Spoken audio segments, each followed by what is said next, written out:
Donc c'est vrai que depuis ces dernières années, donc surtout depuis les programmes de 2015-2016, on voit apparaître de très nombreuses ressources institutionnelles à destination des professeurs d'école.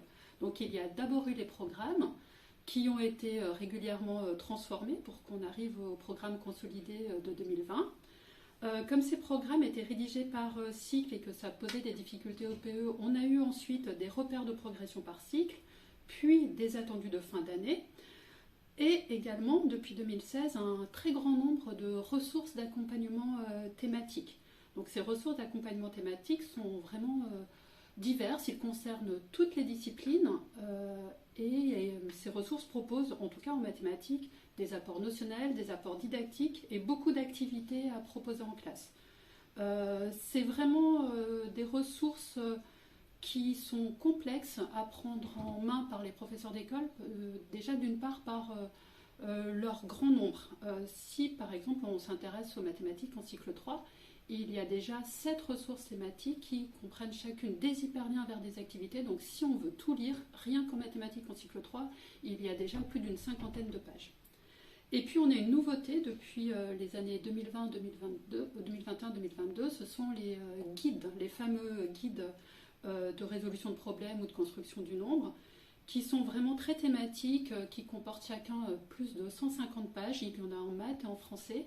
Donc encore de nouvelles ressources à destination des professeurs. Et à toutes ces ressources, il faut aussi ajouter chaque année quasiment des circulaires pédagogiques, des notes de service. Déjà, par exemple, rien qu'en mathématiques, cette année, en janvier 2023, il y a eu 4 notes qui sont parues à destination notamment des professeurs et qui pointent également des façons de faire classe, des contenus à mettre en avant.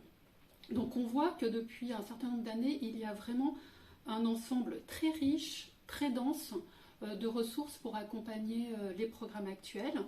La question qu'on peut se poser, c'est vraiment quelles sont en fait les finalités de ces ressources, parce qu'on a des ressources très diverses qui n'ont pas toutes les mêmes objectifs. Ce qui est important de voir, c'est que les plus intéressantes parmi ces ressources pour faire évoluer sa pratique sont, d'après moi, en fait, les ressources thématiques et les guides.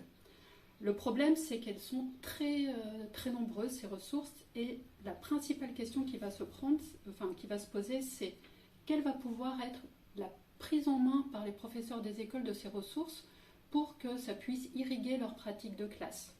En gros, ça va être de se questionner sur comment intégrer ces ressources dans sa pratique et surtout comment les articuler avec les ressources qui sont habituellement utilisées par les professeurs d'école pour faire leur classe, à savoir les manuels, donc avec les fichiers et les guides du maître, mais aussi les différents sites professionnels qu'ils peuvent consulter. Et on a un peu l'impression, donc là c'est un point de vue syndical et personnel, en fait que la profusion et la création sans cesse renouvelée de ces ressources, en fait, est un peu là comme pour pallier des problématiques liées à la formation initiale et à la formation continue des professeurs. Donc ce sont des documents qui peuvent servir à des professeurs pour faire évoluer leur pratique.